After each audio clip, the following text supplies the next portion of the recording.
Hi, everybody. International Master David Pruce here for a really quick one. Today's game is Game 8 in the World Championship match between Anand and Carlsen. Carlsen is ahead by 1 game. Yesterday, they played a really long, boring draw. That was the second longest game in World Championship match history. And today, Anand had white, and we were presumably going to be looking for signs of who was tired or who was not. What I read online is that Carlsen actually looked really tired during this game, but the comment was that he was looking really tired during the beginning of the game, and then he seemed to like wake up later. Well, one way to explain that would be that the first moves were all moves that he knew, so he didn't bother to wake up, and he just sort of like slept and waited to get done with opening theory. Personally, I pretty much just like slept and waited for this game to be over and hoped that the next game would be a better one, because this game, like yesterday's game, was really dominated and dictated by opening theory. And by the time the players came out of like the known preparation of the person playing black, it was, in my opinion, a dead drawn position already for that level of play. For their, for this 2,800 plus world championship level of play. So quickly, let's go look at what that position was when they came out of opening theory. I saw a comment that said, well, bugging out interface. Okay, so this idea of rook e8, bishop e7 is the novelty from Carlsen, but of course he's prepared it much further than that. And up to here, this was still his preparation. So I think maybe around here is the first time he had to think. And this is a strong move. Actually, when he thought about this, it was probably just double checking something he'd prepared at home. B4 is a strong move. And once you see this move and analyze it a decent length of time, you can see that the game is pretty much a dead draw. And here's what happened right after it. White just has the queen trade, symmetrical pawn structure, 0 weaknesses for black or white. Most pieces traded off the board, and then he traded off both rooks like this. And, there's no chance that the game would finish in anything other than a draw already from this point. Which is, 1 or 2 moves after Carlsen plays this important move, b4, which deals with, in this position, it looks like black could be slightly weak on the dark squares. White's queen could be better than black's queen. There could be a threat of bishop e4 at some point. There could be something unpleasant, except for this excellent move, b4. And then, with the queens coming off, white's advantage really, really sort of evaporates, becomes basically symbolic, almost disappears, really. So that's the position that we get out of like Carlsen's opening preparation. Apparently he played, just about 20 moves in like 5 minutes, which is basically the time to write the moves down on your score sheet. So if he looked tired and snoozing, maybe he was just bored and snoozing, It's not in Carlsen's general profile to get exhausted from one endgame like the game yesterday. So today's game was pretty quick, played pretty quickly by the players, and was an obvious draw. And I was bored, and the culprit is opening theory, right? We've been playing with the same starting position for hundreds of years, and more specifically for 20 years with computers analyzing them, and now it's just boring. I mean, the World Championship matches between Carlsen and Anand have been a little bit less boring than your average top-level chess, because Carlsen tends to avoid opening theory like as much as possible. It tends to be one of his major strategies to just get out of opening theory as early as possible, make his opponent think for themselves. But Anand is like so well prepared right now that it's pretty hard to do that. And because it's a world championship match, Carlsen is preparing a little bit more specifically and deeply himself. And so the result is that yesterday and today we had 2 really boring games in a row.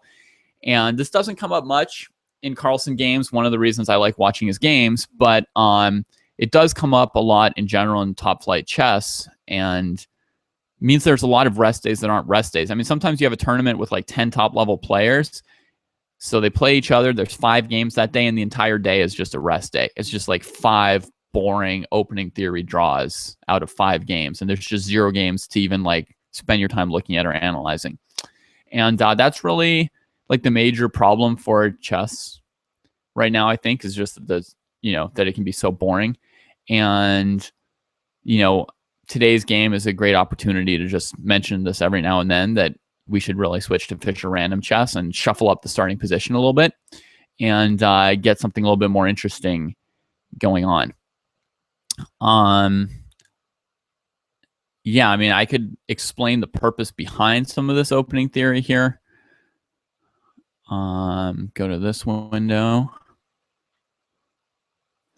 and briefly say what the point of some of these moves are. So in this position here, when well, let's go back even further. Okay, so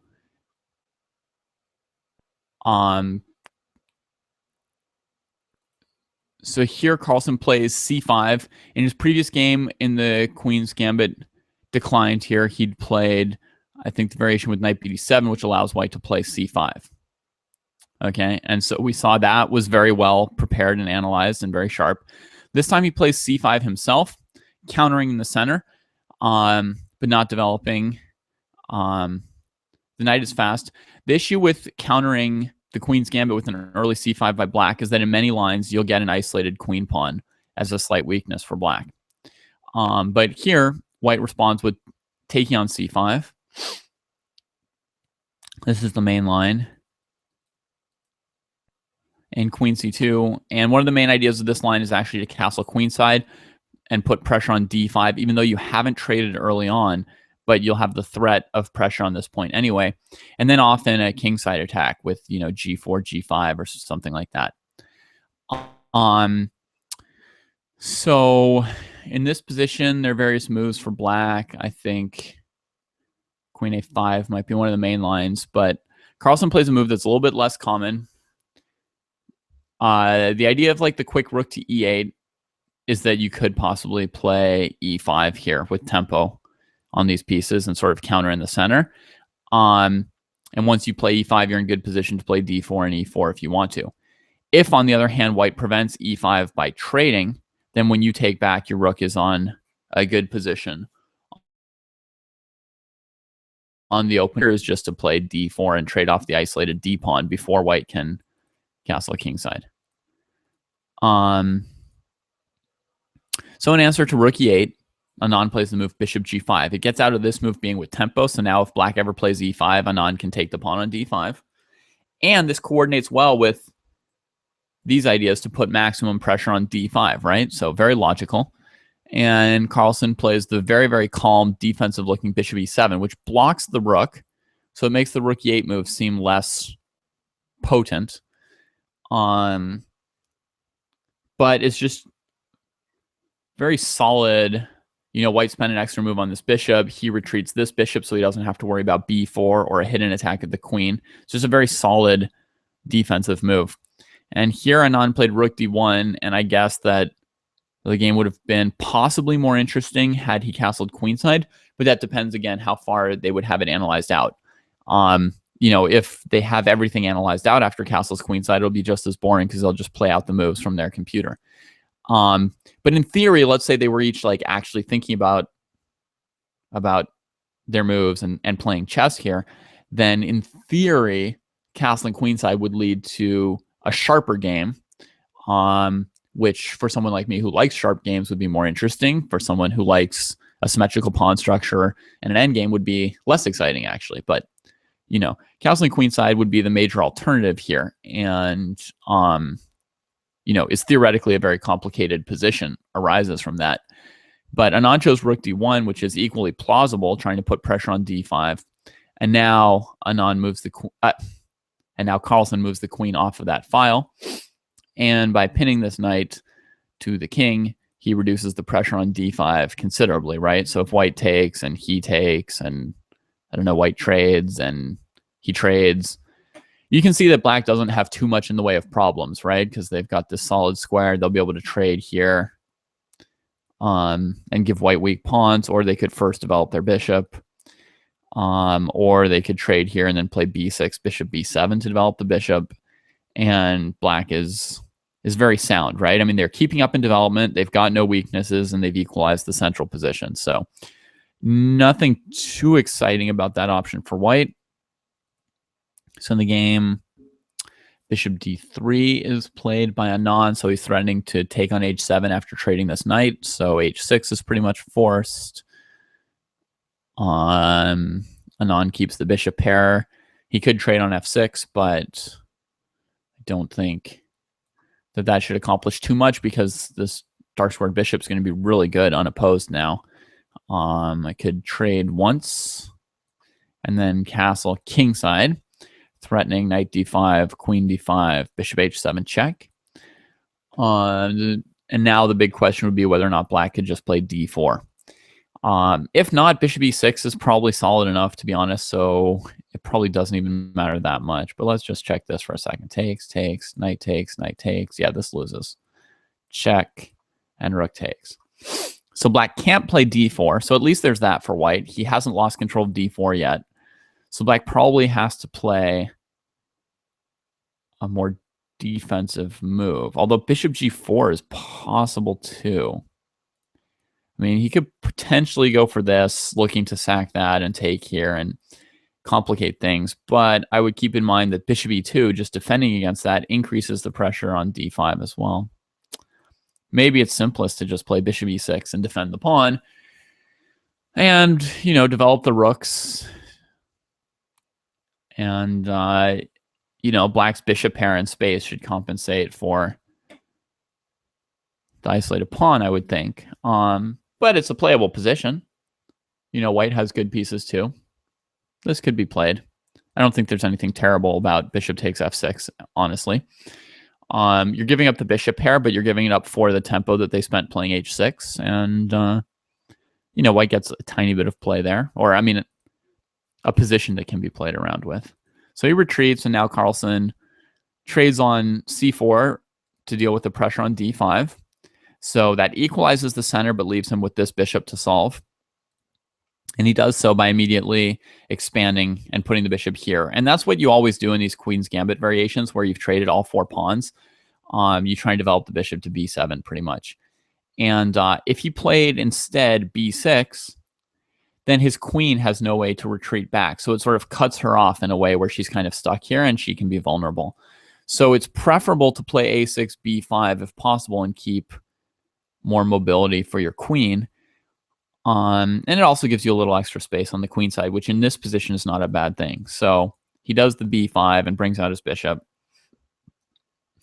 And now if you just look at the position, it's basically like a dead equal position, right? Everyone's got good spaces for all 4 of their minor pieces. Material's equal, and black's plan would be to just play rook to d8 and trade all the rooks if they want to draw. And if they wanted to win, I don't know, they could go for like rook c8 and b4 or something and just move around and hope that white plays badly. White similarly can kind of like move around at random and hope that black plays badly if white wants to win. But the main way to maybe try and put pressure on black is what Anand does, which is bishop b1 with the idea of coming into h7 with the queen and then h8. But it transpires that Carlsen has already prepared this, and he's willing to let the queen come to h7, and here's why it didn't matter.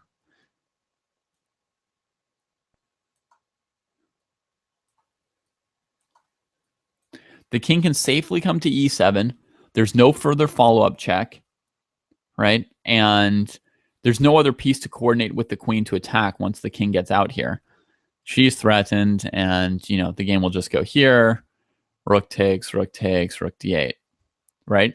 And basically, white is just worse now because he's given up the bishop pair for a check in this case. No pressure.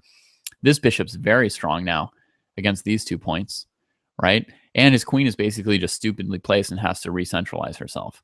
So, he hasn't even bothered black in any way. The king's fine on e7 from here on out.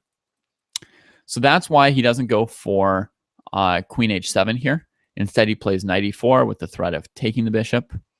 Bishop retreats, blocking the king's escape square. So now any knight move will threaten checkmate. But all the exciting knight moves are covered by the bishop, right? So if I play knight f6 check, right, with the thought of checkmating you because you had to deal with the knight, I fail because you take with the bishop. And again, the king has the flight square. So if white wants to threaten this checkmate, again, he's got to retreat the knight somewhere more passive, like d2 or g3 or something. If he goes to c3, for one thing, black can just play bishop f6, right? Repeating the position, because that's where this knight just came from, right? Here. So the only difference would be knight g3, because now if bishop h5, knight h5 is in good relation to these pieces. So knight h5 could be a strong move. So this one move would actually force black to make one weakness on his king side with g6. And now white has a little bit to work with here with these weaknesses, but black does have the bishop pair and the possibility of just swapping all the rooks or taking control of the d file. So black's defenses would definitely be adequate here. We could go into it at greater length, but why bother? Because that's just how it is. That's the evaluation. So let's see. The game went on knight c5 here. And so, again, he's sort of making an aggressive move with the knight, but the bishop has it covered again. So he traded and played the move b4, reaching a drawn position. So that is our game today. Obviously, the most boring one we've had so far. And tomorrow's a rest day. So how about I'll do a special video on some other topic tomorrow. And then we'll get back to the match in 2 days, hopefully with something a little bit more just than what we saw today. All right. Have a good day, everyone. Bye.